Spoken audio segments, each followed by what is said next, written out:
বিশ্বনবী যখন কোনো জানাজায় যেতেন, এদিকে কবরে গোরস্থানে কাজ চলছে, জানাজা হয়ে গেছে, দাফনের কাজ চলছে, নবীজি বসে থাকতেন। এত ধ্যানের সঙ্গে আখিরাতের চিন্তায় ধ্যানমগ্ন হয়ে যেতেন। আমরা এমন একটা মানুষ, এখন দেখবেন কোনো জানাজায় যদি আপনি যান, জানাজা হয়ে গেছে, লাশ নিয়ে যাওয়া হচ্ছে, কবরে নামানো হচ্ছে, তাকে পৃথিবী থেকে বিদায় দেওয়া হচ্ছে, আর তাকে ঠেকে দেওয়া হচ্ছে। এমন সময় মানুষের ভিতরে যারা দাঁড়িয়ে আছে মাটি দেওয়ার জন্যে, ঠাট্টা আর কি কত ফাজলামো চলছে। কবরের ময়দানে গিয়ে, গোরস্থানের ময়দানে গিয়ে যদি কেউ ঠাট্টা করে, ইয়ার কি করে, মজাক করে, আনন্দ করে হাসতে হবে। হাসে জানতে হবে তার ভিতরে মনুষ্যত্বের পাঠ শেষ হয়ে গেছে। মনুষ্যত্বের যেটা তার ভিতরে পাঠ ছিল সেটা শেষ হয়ে গেছে, পশুত্বে চলে গেছে, তার থেকেও নিচে চলে গেছে। আল্লাহ তাবারাক ওয়া তাআলা বলছেন, উলাইকা আল আনআম, এরা হলো চতুষ্পদ প্রাণীর মতো, বালহুম আজাল, তার থেকেও এরা নিকৃষ্ট হয়ে গেছে। সাহাবা রাদিয়াল্লাহু আজমাইনেরা কবরে যখন যেতেন, কবর দেখলে তাদের মেজাজ মর্জি অন্যরকম হয়ে যেতেন। আজকে আমাদের কবর সারা দিনে একবারও মনে পড়ে না, কিন্তু কবর প্রতিদিন 10টা কথা বলে। হে মানুষ, তুমি আজকে মাটির উপরে হাঁটছো, কালকে মাটির ভিতরে ঢুকতে হবে। আজকে আছো তুমি আলো দিবালোকের ভিতরে, অন্ধকারে তোমাকে যেতে হবে। আজকে তুমি সজ্জনদের সঙ্গে রয়েছো, একদিন তোমাকে নিরিবিলে নির্জন একা জায়গায় যেতে হবে। আজকে তুমি দামি খাবার খাচ্ছ, কালকে তোমাকে পোকাতে তিলে তিলে খাবে। আজকে তুমি গম্ভীর বড় অহংকার বড়ে হাসছ, কালকে মাটির ভিতরে তোমার অহংকারকে চুরমার করা হবে। বন্ধুরা আমার, এই চিন্তা যদি আমাদের দিলের ভিতরে একবার থাকতো, তাহলে কবর কি জিনিস আল্লাহর নবী বলছেন, ইজা উদিয়াল মাইয়াতু ফিল কবরি। আমরা কবরকে নিয়ে চিন্তা করি না। জি, নবীজি বলছেন, মাইয়াতকে যখন কবরে রাখা হয়, আতাহু মালাকানি, তখন দুটো ফেরেশতা আছে এবং জিজ্ঞেস করে, মান রব্বুকা, মা দীনুকা, মান নবীকা। একটা ইহুদিদের মেয়ে, মুসলিম নয়, ইহুদি মেয়ে রসুলের বাড়িতে আসলেন। আল্লাহ রসুল বাড়িতে ছিলেন না। আম্মা জান আয়েশাকে বললেন, মা কিছু আছে, আমাকে ভিক্ষা দাও। ভিখারি মেয়ে, ভিখারি মেয়ে, ইহুদি মেয়ে রসুলের বাড়িতে এসেছে, আম্মা জান আয়েশার কাছে কিছু চাইলো। তো আম্মা জান আয়েশা বলছে, কিছুই ছিল না, মাত্র 2টো খেজুর ছিল, ওর হাতে দিলাম। তো ইহুদিদের মেয়েটা খেজুরটা হাতে নিয়ে দোয়া দিচ্ছে, আল্লাহ তোমাকে কবরে আযাব থেকে মুক্তি দেন। আম্মা জান আয়েশা বলছে, আমি অবাক হয়ে গেলাম, কবরে কি আযাব হবে নাকি? বিশ্বনবী বাড়িতে আসলেন। আম্মা জান আয়েশা জিজ্ঞেস করছেন, ইয়া রাসূলুল্লাহ, কবরে আযাব হবে? আল্লাহ নবী বলেন, আযাবাল কবরে হাকুন, কবরে আযাব সত্য, তুমি জানো না কবরে আযাব হবে? তখন আম্মা জান আয়েশা বললেন, জি, একটা মেয়ে এসেছিল ইহুদিদের, ভিক্ষা চাইলো, আমি ওকে মাত্র 2টি খেজুর দিয়েছি, তার বদলাই ও আমাকে দোয়া দিল যে আল্লাহ তোমাকে কবরে আযাব থেকে মুক্তি দান করুন। তাহলে কবরে আযাব সত্য? আম্মা জান আয়েশা বলছেন, তারপর থেকে আমি খেয়াল করি রসুলের দিকে, সালাত পড়ে, দোয়া পড়ে খেয়াল করি। আমি বাড়িতে শুয়ে থাকি, উনি বাড়িতে নামাজ পড়েন, তাহাজ্জুদ পড়েন, খেয়াল করি এমন কোনো নামাজ নাই যে নামাজের শেষে উনি কবরে আযাব থেকে মুক্তি চাননি। নফল হোক, সুন্নত হোক, অজিব হোক, বেতির হোক, এমন কোনো নামাজ আমি পাইনি যে নামাজের শেষে কবরে আযাব থেকে মুক্তি চাননি। আল্লাহ রসুল আমাদের জন্য ওই দোয়াটা দিয়ে দিয়েছেন, দেননি? আল্লাহুম্মা ইন্নী আউযু বিকা মিন আযাবিল কবরি ওয়া আউযু বিকা মিন ফিতনাতিল মাসীহিদ দাজ্জালি ওয়া আউযু বিকা মিনাল মাহইয়াই ওয়াল মামাতি আল্লাহুম্মা ইন্নী আউযু বিকা মিনাল মাসামি ওয়াল মাগরাম। বন্ধু আমার, এই দোয়াটা আল্লাহ রসুল সালাতের শেষে পড়েছেন। অতএব কবরের আযাব কত গুরুত্বপূর্ণ আযাব, যার জন্য আল্লাহ রসুল প্রত্যেকটি নামাজে মাস্ট করে দিয়েছেন কবরে আযাব থেকে আল্লাহর কাছে মুক্তি চাও। শুধু তাই নয়, দাজ্জালের ফিতনা থেকে মুক্তি চাও।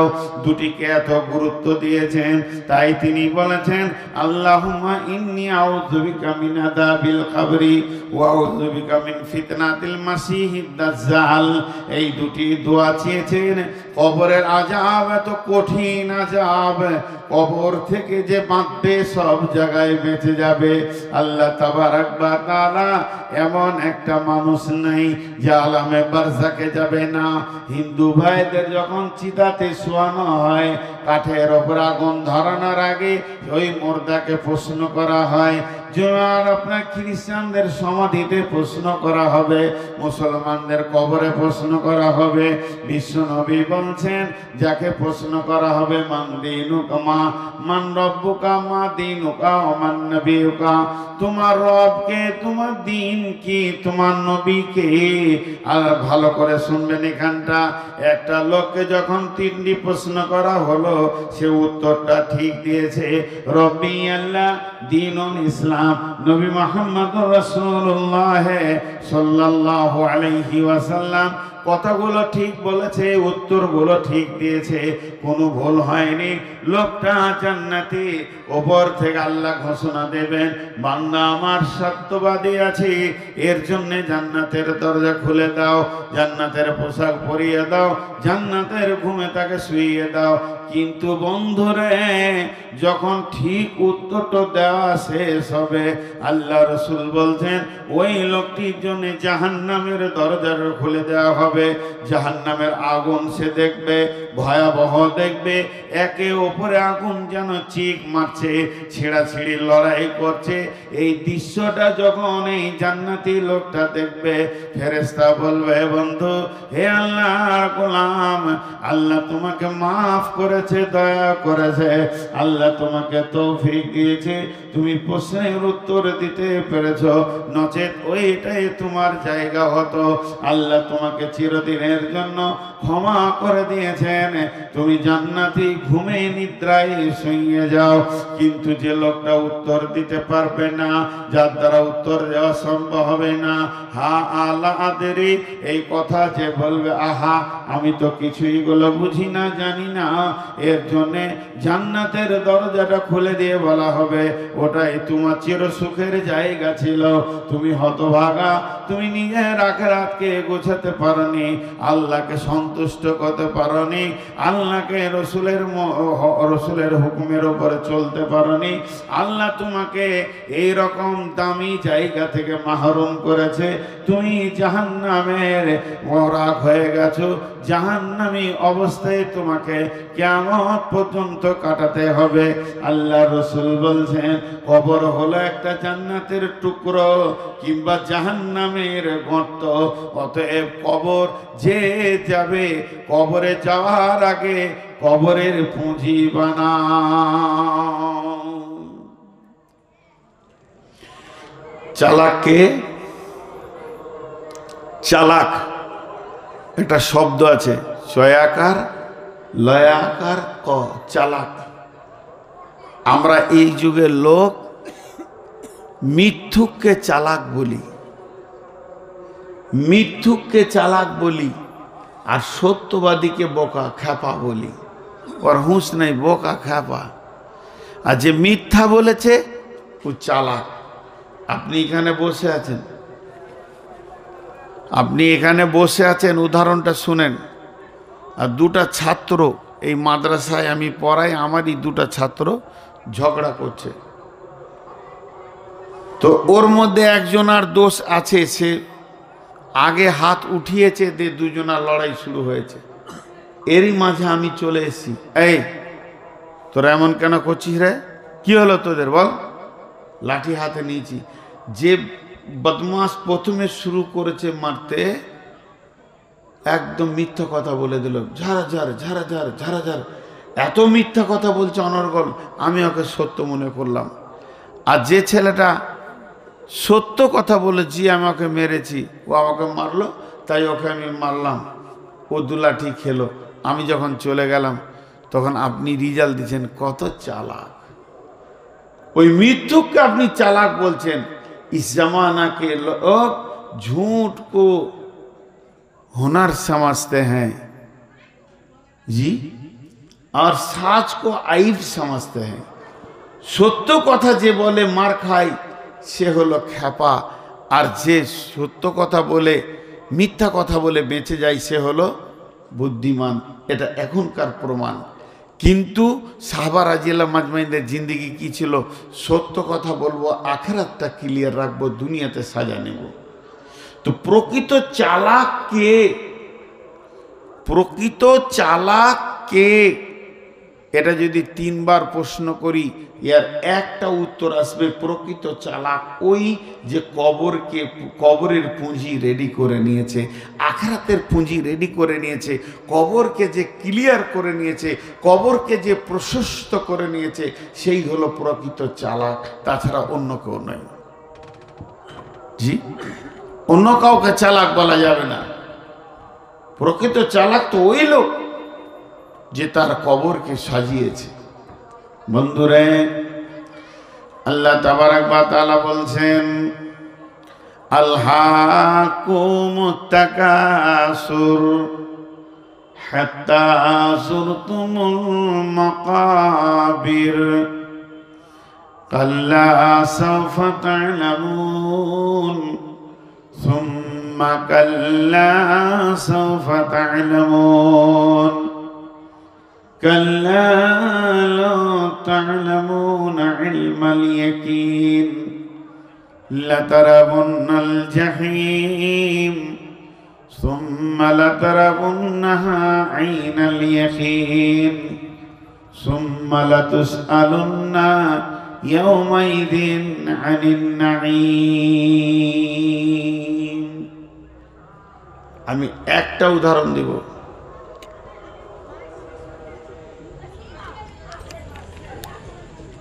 কটা জলসা হচ্ছে আজকে?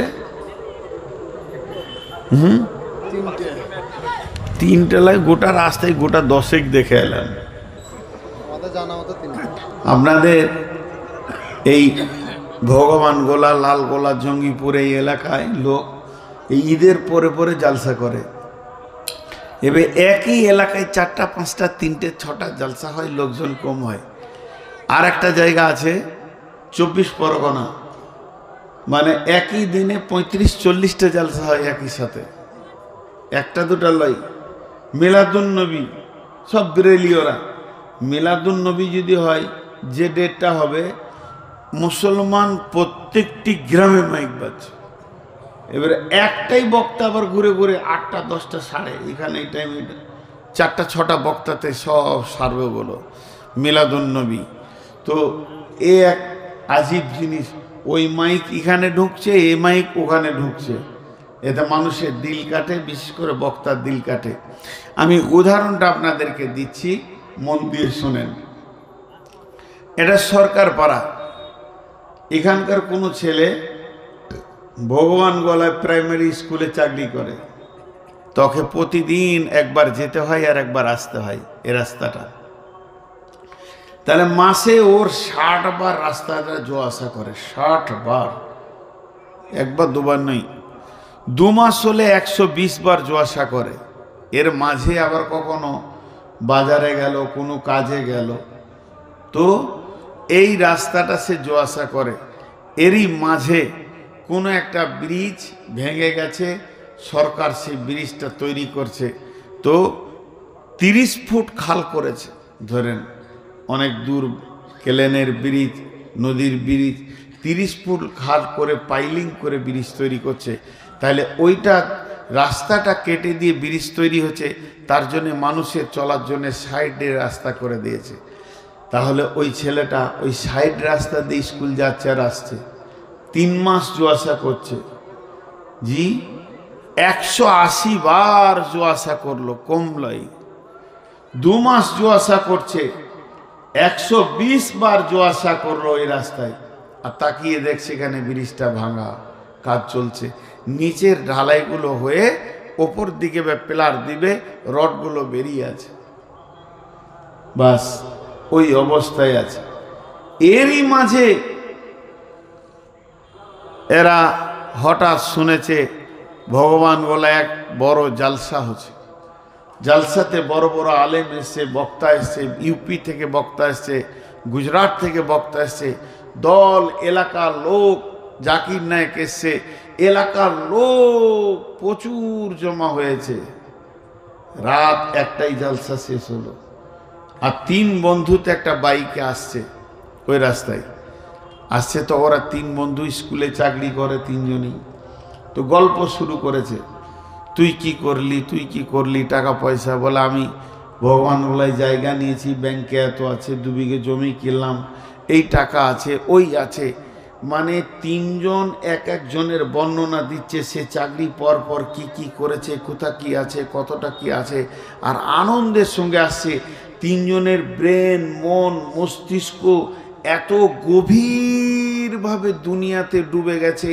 জমি জায়গা, ঘর বাড়ি, বিল্ডিং, ফ্ল্যাট, বাসা, বহরমপুরে বিল্ডিং নিচ্ছি, একটা ফ্ল্যাটে বয়না দিয়েছি, এই বলতে করতে করতে করতে ওদের মাথা থেকে খালটা উড়ে গেছে।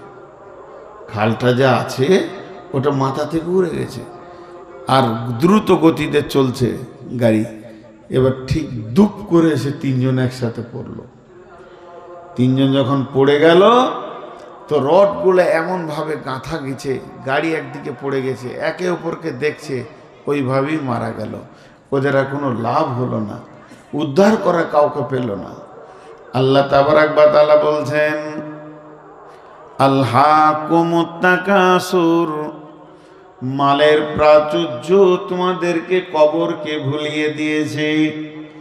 তোমার ব্যবসা বাণিজ্য, জমি জায়গা, বিবি ছেলে, টাকা পয়সা, দুনিয়ার ঐশ্বর্য তোমাদেরকে আখিরাত ভুলিয়ে দিয়েছে, কবরকে ভুলিয়ে দিয়েছে। তোমরা কবর ভুলে আন্ধের মতো আনন্দে এগুতে রয়েছ। কিন্তু শুনে লাও, হাত্তা যুরতুমুল মাকাবির, তোমরা যখন কবরে যাবে সেই দিন তোমাদের চেতনা হবে, বিবেক খুলবে। কিন্তু কবরকে কতবার দেখেছ তুমি? ওই দিকে চাকরি করতে গিয়ে দিনে 2 বার খালটা দেখলে, তারপরেও ভুলে গেলে। কেননা তুমি মালের প্রাচুর্যের জগতে ডুবে গেছিলে, দেহটাকে ভুলে গেছো। তা ভেবে নাও, আজও তুমি ভেবে নাও, দুনিয়ার আনন্দ তোমাকে কবর ভুলিয়ে দিয়েছে। তুমি কবরকে একবার দেখোনি, জীবনে শুয়ে মনে করো, অঙ্ক করো, কত জানাজা পড়েছ, কতবার কবরে গেছো, কত লোককে তুমি মাটি দিয়েছো তোমার জীবনে, কতবার কবরের পাশ দিয়ে পার হয়েছ। এতবার দেখার পরও তোমার বিবেকে কোনো চেতনা তৈরি হয়নি, তোমার বিবেক তৈরি হয়নি, তুমি পাগলের মতো হয়ে থেকে গেছো। আল্লাহ তাবারাক ওয়া তাআলা বলছেন, হাত্তা যুরতুমুল মাকাবির, যখন তুমি কবরে ঢুকবে সেদিন তোমার চেতনা খুলবে। তবে লাভ কি হবে? কাল্লা সাওফা তা'লামুন, সুম্মা কাল্লা সাওফা তা'লামুন, সেই দিন তুমি কবরের আযাব বুঝবে। আবার তোমাকে বলছি, সেই দিন তুমি বুঝবে। কাল্লা লাউ তা'লামুনা ইলমাল ইয়াকিন, সেই দিন তোমার জ্ঞান হবে, ইয়াকিন হবে, জ্ঞানের চক্ষু খুলে যাবে। লা তারাউন্নাল জাহিম, নিজের চোখে সেই দিন জাহান্নামকে দেখবে। সুম্মা লা তারাউন্নাহা আইনাল ইয়াকিন, চোখে যখন জাহান্নাম দেখবে তখন তোমার দৃঢ় বিশ্বাস তৈরি হবে। তবে কোনো লাভ হবে না, কবর থেকে ফিরে আসা যাবে না, আর তোমার নেকি করার ক্ষমতা থাকবে না। জ্ঞান যতই খুলে যাক, যতই ইয়াকিন বেড়ে যাক, আমার রব বলছে তোমার আর কোনো লাভ হবে না।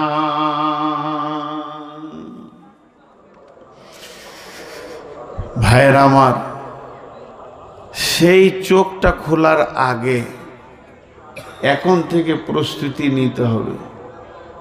ওই চোখটা খোলার আগে এখন থেকে প্রস্তুতি নিতে হবে কবরের। জি, মাধ্যমিক পরীক্ষা যখন হয়, আজকে 10টায় পরীক্ষা, 11টায় পরীক্ষায় বসবো, আর আজকে 10টায় বই খুলছি, হবে না। তোমাকে মাধ্যমিক পরীক্ষা দিতে গেলে তার আগে পূর্ব পরিস্থিতি তোমাকে তৈরি করতে হবে, প্রিপারেশন নিতে হবে। 6 মাস, 2 মাস, 8 মাস, 1 বছর আগে থেকে যে আমাকে একটা জায়গায় দাঁড়াতে হবে, আমার পজিশন তৈরি করতে হবে, এই ভেবে নিতে হবে। কবরে যাওয়ার পর আর কোনো রাস্তা খোলা থাকবে না। শুধু তখন থেকে একটা বিষয়ের উপরে দাঁড়িয়েছি, তার নাম হচ্ছে কবর। এবার আপনাদের সামনে যেটা বলছি, আল্লাহ রসুল বলেছেন 3টে প্রশ্ন করা হবে। 3টে। মান রব্বুকা, মা দীনুকা, মান নবিয়ুকা। তোমার রব কে, তোমার দিন কি, তোমার নবী কে। আল্লাহ তাবারাক ওয়া তাআলা রসুল বলছেন উত্তরটা রব্বি আল্লাহ, দীনুল ইসলাম, নবী মুহাম্মদুর রাসূলুল্লাহ সাল্লাল্লাহু আলাইহি ওয়াসাল্লাম। তোমার রব কে, তোমার দিন কি, তোমার নবী কে। ভাইরা আমার, একটা প্রশ্ন আমার মনে এসেছে, আপনারা আমার সঙ্গে একমত কিনা জানি না। হযরতে ওসমান গনি যে বললেন যে কবর থেকে বেঁচে যাবে, সে সব জায়গায় বেঁচে যাবে, আর কবরে নামাজের প্রশ্ন নাই, জাকাতের প্রশ্ন নাই, সুদের প্রশ্ন নাই।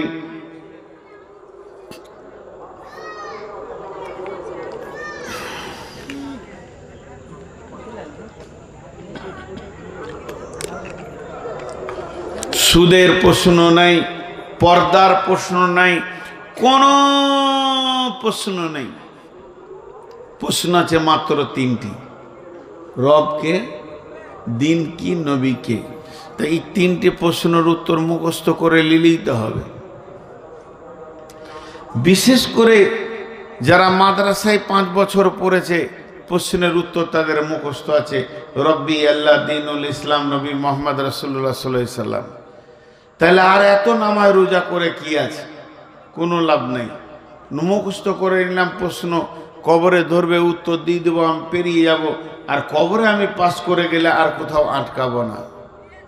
জি না। একটা আপনাদেরকে ছোট্ট মতো ঘটনা শোনাই, গল্প শোনাই। গল্প হচ্ছে, একজনের বাড়িতে একটা ময়না পাখি আছে। সে এখন সব জায়গায় গল্প করছে, আমার ময়না পাখি কথা বলে, আমার ময়না পাখি কথা বলে। এখন ওর এক বন্ধু বলছে, না তোমার ময়না কথা বলে না, বুলি বলে। বলে বুলি আর কথার অনেক পার্থক্য আছে। বেশ ঠিক আছে, চলো আমার বাড়ি। গেল, একটা সাক্ষী নিয়ে গেল।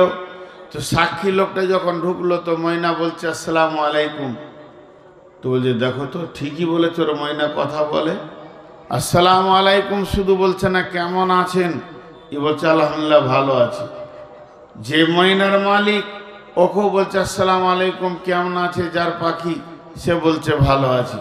এবারে এর পালা পড়েছে, দেখে বলছে আসসালামু আলাইকুম। যেই বলতে গেছে, এর বাড়িতে একটা বিড়াল ছিল, বিড়ালটাকে ব্যাগে করে নিয়ে গেছে, ব্যাগ থেকে বের করে সামনে দিয়েছে। বিড়ালটা দেখে ময়না পাখিটা খাঁচার ভিতরে ঝাপটিয়ে উঠেছে, আর বলতে পারেনি আসসালামু আলাইকুম, কেমন আছে। তখন ওর বন্ধু বলছে, বন্ধু ওকে তুমি শিখিয়েছো বুলি আসসালামু আলাইকুম কেমন আছেন। যদিও কথা বলতো আমি বলতাম আমি ভালো আছি, তুমি কেমন আছো, তোমার আর কেউ কেমন আছে। ও এতটা পারবে না, যতটা বলি তুমি শিখেছো অতটা শিখেছে, এর থেকে বেশি কথোপকথন করতে পারবে না। আমার কথা কাটবে, আমি ওর কথা কাটবো, এরই নাম হচ্ছে কথা। এবার অনেকে মুখস্থ করে নেবে বুলি বলার মতো, মান রব্বুকা, তোমার রব কে, রব্বি আল্লাহ, মা দিনুকা, তোমার দিন কি, দিনুল ইসলাম। এইরকম করে যদি কেউ মুখস্থ করে নেয়, যেদিন আজরাইলকে দেখবে, মুনকির নাকিরকে দেখবে, সমস্ত মুখস্থ বিদ্যা উড়ে যাবে, কিছুই থাকবে না। শুধু কবরে প্রশ্নের উত্তর হবে ঈমান ইয়াকিনের সঙ্গে। তিনটে প্রশ্ন আছে, তিন ধরনের ঈমান ইয়াকিনের উপরে উত্তর দিতে হবে। রব্বি আল্লাহ কে বলবে, কার মুখ দিয়ে রব্বি আল্লাহ বের হবে? কোন লোকটা বলবে আমার রব আল্লাহ? আল্লাহ তাবারাক ওয়া তাআলা আলামে আরওয়াতে হযরত আদম আলাইহিস সালামকে বানালেন। বানানোর পর আদমের পিঠে হাত রাখলেন, আর আদমের পিঠ আর আল্লাহর হাত ঝুরঝুর করে বালুর মতো পড়তে শুরু করলো। কোটি কোটি বিলিয়ন মিলিয়ন পড়লো। আল্লাহ বললেন, আদম রে, এগুলি কে? আদম বললে, আল্লাহ ভালো জানেন আপনি। বলে, এগুলো তোমার সন্তান, তোমার পিঠ থেকে আমি বের করলাম, এ আত্মা আমার স্টোরে জমা থাকবে, একটা একটা করে পালাক্রমে দুনিয়াতে যাবে। সমস্ত আত্মাকে বানানোর পর ইভেন এমন কি সেই দিন সমস্ত নবী আত্মা রূপে ছিল। আমার আখিরি নবী তিনিও আত্মার ভিতরে ছিলেন। আর আমার আল্লাহ বললেন, আলাস্তু বিরাব্বিকুম, আমি কি তোমাদের রব নয়? আমি কি তোমাদের প্রভু নয়? রব মানে পালনেওয়ালা, রব মানে পরওয়ারদিগার। রবের আবিধানিক অর্থ এক কথায় আজ পর্যন্ত কেউ করতে পারেনি, আর পারবে না। এগুলো স্বাভাবিক, আমরা বলি পালনেওয়ালা। একজন দার্শনিক বলেছেন, অনস্তিত্বকে অনস্তিত্ব থেকে অস্তিত্ব দিয়ে, অনস্তিত্ব থেকে অস্তিত্ব দিয়ে আনুপাতিক হারে যিনি চাহিদা মেটান, তিনি আমাদের রব। এবার উনি বলছেন, তোমাদের রব কি? আমরা বললাম, রব্বি আল্লাহ, আমাদের রব আল্লাহ। আল্লাহ বললেন, আলাস্তু বিরাব্বিকুম, আমি কি তোমাদের প্রভু নয়? আমরা বললাম, ক্বালু বালা, হ্যাঁ আল্লাহ, আপনি আমাদের প্রভু, আপনি আমাদের মাবুদ। এই কথাটা আমি বললাম, তখন আল্লাহ আমাদের স্বীকারোক্তি নিয়ে নিলেন এবং জেনে নিলেন আমরা সবাই তাকে রব বলেছি। এই আল্লাহ আমাদেরকে এক এক করে দুনিয়াতে পাঠাতে রয়েছে। এই দুনিয়াতে আল্লাহকে বিশ্বাস করে চলতে হবে, আল্লাহর উপরে ভরসা করতে হবে, আল্লাহকে ভয় করতে হবে, আল্লাহর দেওয়া হুকুমের উপরে চলতে হবে। আমার রব আল্লাহ, আমাকে দেখনেওয়ালা আল্লাহ, আমাকে পালনেওয়ালা আল্লাহ, আমার রুজির মালিক আল্লাহ, আমার হায়াতের মালিক আল্লাহ, মৌতের মালিক আল্লাহ, সুস্থতা রাখনেওয়ালা আল্লাহ, বিমার দেনেওয়ালা আল্লাহ। আল্লাহর কাছে চাইতে হবে। একবারে জন্ম থেকে কবরের দরজা পর্যন্ত পরিপূর্ণ জীবনটাকে আল্লাহর উপরে ভরসা রাখতে হবে। যে ব্যক্তিটা রাখবে সেই কবরে বলবে রব্বি আল্লাহ। রব মানে আল্লাহ নয়, রব মানে পালনেওয়ালা। তোমার রব কে? তোমাকে পালনেওয়ালা কে? তো আল্লাহ। পরিপূর্ণ আল্লাহর উপরে বিশ্বাস রাখতে হবে। আল্লাহর উপরে বিশ্বাস কেমন? আল্লাহ যেমন ওই রকম। দেখেন কথাটা ওইভাবেই কোরআনে এসেছে, ওমা কদরুল্লাহ হাক্কা কাদরিহি। কে আছো আল্লাহর কদর দিতে পারবে যেরকম হক তিনি রাখেন? জি, একটা ইহুদিদের আলিম বিশ্ব নবীকে প্রশ্ন করলেন, হাল তাদরি কদরুল্লাহ। দেখেন, হাল তাদরি কদরুল্লাহ, হে নবী মুহাম্মদ, তুমি কি আল্লাহর কুদরত ক্ষমতা সম্পর্কে কিছু বোঝো? কাকে বলছে? ওর হুঁশ আছে, ওর মাথা ঠিক আছে? নবী মুহাম্মদ সাল্লাল্লাহু আলাইহি ওয়াসাল্লামকে বলছেন।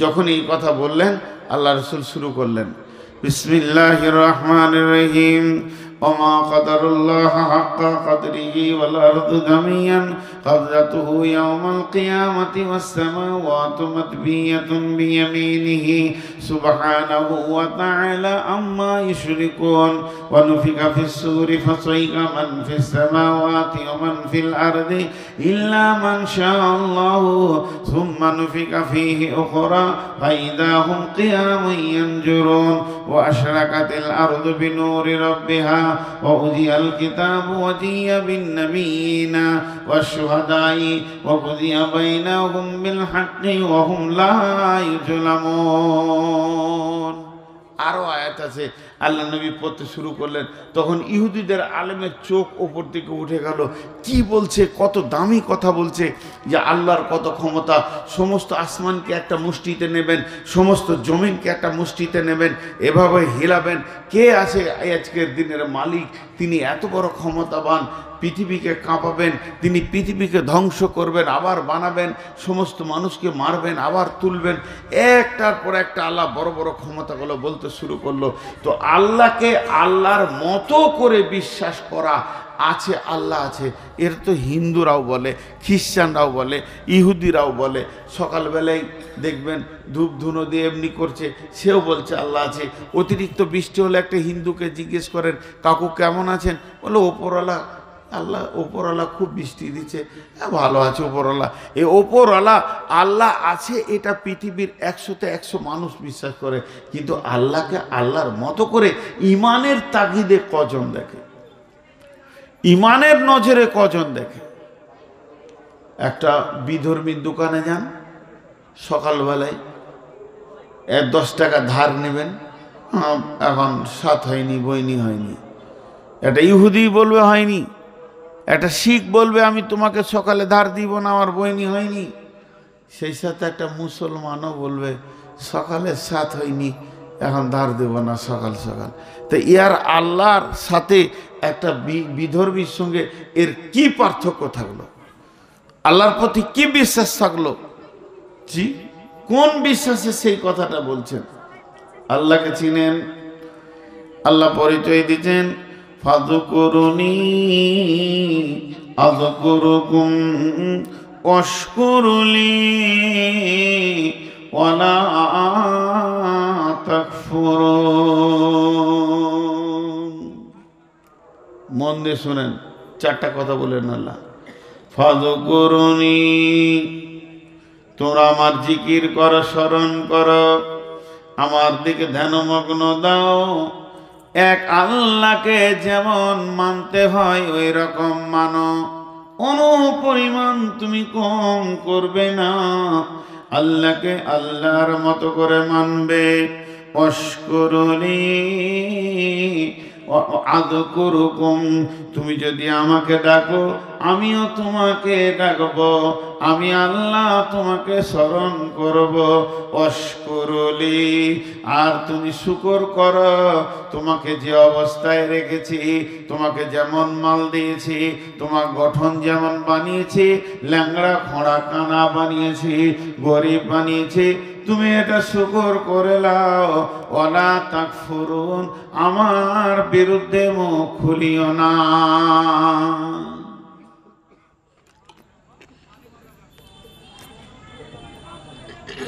চারটা কথা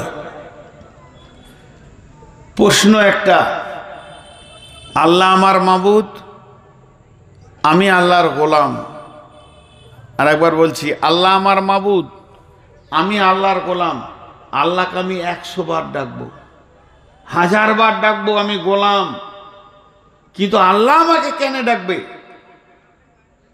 আল্লাহ আমাকে কেন স্মরণ করবে তবে আল্লাহ স্মরণ করে ভঙ্গিটা দেখেন মানুষ যদি একবার ডাকে আল্লাহ 10 বার ছাড়া দেবেন মানুষ যদি আল্লাহর দিকে হেঁটে যায় আল্লাহ তার দিকে দৌড়ে আসবেন আল্লাহ কত বড় মেহেরবান কিন্তু কেন বন্ধুরে এর দুটি কারণ এক নম্বর হলো আমি আল্লাহকে ডাকলাম, আল্লাহ সাড়া দিল না, তাহলে আমার ডাকার লাভটা কি হলো? মাবুদ হতে গেলে গোলামের ডাকে সাড়া দিতে হবে, তবেই না তিনি মাবুদ।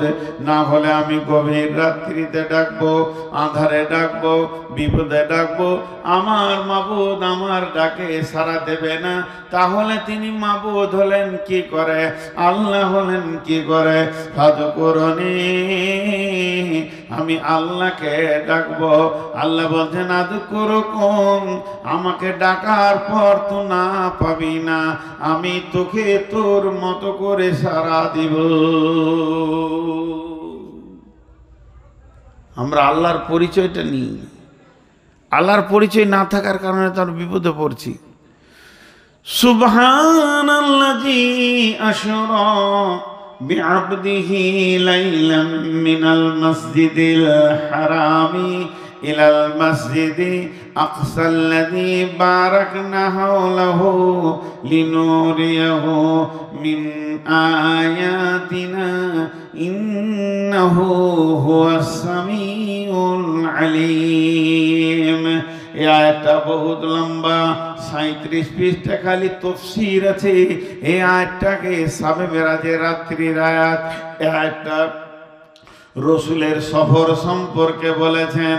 মসজিদে হারাম থেকে ফিলিস্তিনে আকসাতে 2 রাকাত নামাজ পড়লেন, তারপরে ঊর্ধ্ব গগনে উঠতে শুরু করলেন আল্লাহর দিকে।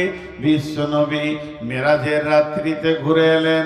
আল্লাহ তার গোলামকে রাত্রিতে নিয়ে গেছিলেন লাইলাম মিনাল মাসজিদিল হারামি ইলাল মাসজিদি আকসা, অর্থাৎ বিশ্বনবীর সঙ্গে আল্লাহর মোলাকাতটা রাত্রিতে ছিল, দিনে ছিল না। আল্লাহ নবীর মেরাজের সফরটা রাত্রিতে ছিল, দিনে ছিল না। আল্লাহ বলছেন আল্লাহু লা ইলাহা ইল্লা হুয়াল হাইয়ুল কাইয়্যুম লা তাখুযুহু সিনাতুন ওয়ালা নাওম। গভীর রাত্রিতে ডাক, আমাকে তন্দ্রা দূরের কথা, ঘুম তো দূরের কথা, তন্দ্রাও স্পর্শ করে না। আল্লাহ টাইম বলে দিচ্ছেন, রাত্রিতে নির্জনে আমাকে ডাক। আর এক জায়গায় বলছেন তাতাজাফা জুনুবুহুম আনিল মাজাজি'i ইয়াদউনা রাব্বাহুম খাওফান ওয়া তামাআন ওয়া মিম্মা রাযাকনাহুম ইউনফিকুন। আল্লাহ তাবারাক ওয়া তাআলা বলছেন যে বিশ্ববাসীর গভীর রাত্রিতে বিছানা থেকে উঠে 2 রাকাত নামাজ পড়ো, ভয় আর আশার মধ্য দিয়ে আমাকে ডাকো। তার মানে আল্লাহ রাত্রিকালে তার বান্দার সঙ্গে নির্জনে নিরিবিলিতে মিলতে ভালোবাসেন। তাই আল্লাহ বলতেন ফাযকুরুনি, তুই গভীর রাত্রিতে উঠে আমাকে ডাকবি। আযকুরুকুম, আমি রব তোকে সাড়া দিব রে। ওয়াশকুরুলি, তোকে যেমন রাখবো। ওয়ালা তাকফুরুন, তুই আমার সঙ্গে কুফরি করবি না। আল্লাহ আমাকে গরিব করেছে, প্রতিদিন আমি চাইছি আল্লাহ টাকা দাও, ধনী করো, তো গরিবই রেখে দিয়েছে, দেয় না। তো আল্লাহ বলছে শুকর কর।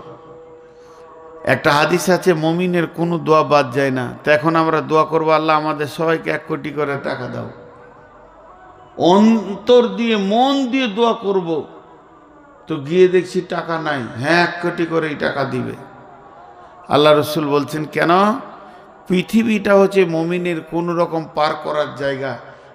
মুমিন মুখ দিয়ে যা চাইবে তাই পাবে আল্লাহর কাছে, কিন্তু আল্লাহ পৃথিবীতে যতটা দরকার অতটা দেবে, বাকিটা আখিরাতে দিয়ে দেবে।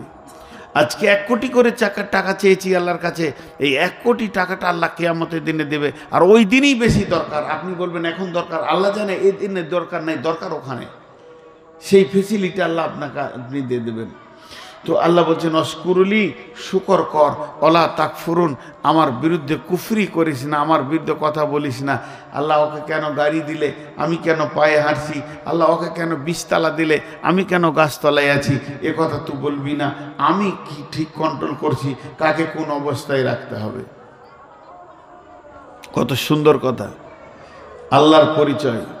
তা আল্লাহর পরিচয় যখন আমার দিলে পরিপূর্ণ এসে যাবে, আল্লাহকে আল্লাহর মতো করে যখন চিনতে পারবো, আর সারা জীবনটা সম্পূর্ণ আল্লাহর উপরে ভরসা করে চলবো, কাউকে ভরসা করব না, আর কাউকে তাওয়াক্কা করব না, করব তো আল্লাহকে করব। ওই লোকটাকে কবরে যখন বলা হবে মান রব্বুকা, ও বলবে রব্বি আল্লাহ। ওর মুখস্থ থাক আর না থাক, ও বলবে রব্বি আল্লাহ।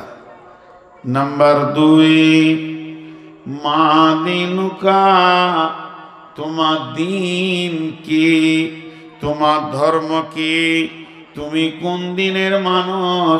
আমি বলবো দিনুল ইসলাম, আমার দিনের নাম হলো শান্তি, আমি ইসলাম ধর্মের মানুষ। হাজার মুখস্থ করেন, প্রতিদিন মুখস্থ করেন, প্রতিদিন 500 বার করে বলেন, কবরে মনে থাকবে না, কিন্তু ওই লোকের মনে থাকবে যে দিন ইসলামকে নিজের দিন বা ধর্ম বলে মনে করে নিয়েছে। ইসলামের প্রত্যেকটি আইন, ইসলামের প্রত্যেকটি কানুন, ইসলামের প্রত্যেকটি নিয়মকে ফলো করে করে চলেছে, ইসলামের বাইরে পা রাখেনি। ওই লোকটা বলবে আমার ধর্মের নাম হলো ইসলাম। জি, একটা উদাহরণ দিই, ছোট করে বলবো, বেশি লম্বা বলবো না। 2টা ছেলে মেয়ে অবৈধ সম্পর্ক হয়ে গেছে, কলেজে পড়তে পড়তে তাদের প্রেম ভালোবাসা হয়ে গেছে, দুইজনকে বিয়ে করবে, কিন্তু 2 ফ্যামিলি মেনে নেয় না। দুইজনকে বিয়ে করবে, কিন্তু 2 ফ্যামিলি মেনে নিচ্ছে না, না ছেলের ফ্যামিলি না মেয়ের ফ্যামিলি। তখন 2জন ঠিক করলো আমরা চলে যাব। এবার ওরা কলেজ থেকে হারিয়ে গেল, ফোন করে ছেলের বাপ দেখছে মেয়ে নাই, তাহলে আমার ছেলেই নিয়ে গেছে। মেয়ের বাপ দেখছে ছেলেটাও নাই, তাহলে নিয়ে গেছে। 2 ফ্যামিলি আগুনের মতো রেগে আছে। মেয়ের বাপ বলছে আসুক, ওকে কেটে নদীতে পুঁতে দেব। ছেলের বাপ বলছে আসুক, ওকে কেটে নদীতে ভাসিয়ে দেব। আমার ছেলের দরকার নাই, অমন ছেলের দরকার নাই। যেমন মাথা গরম করতে হয় ওইরকম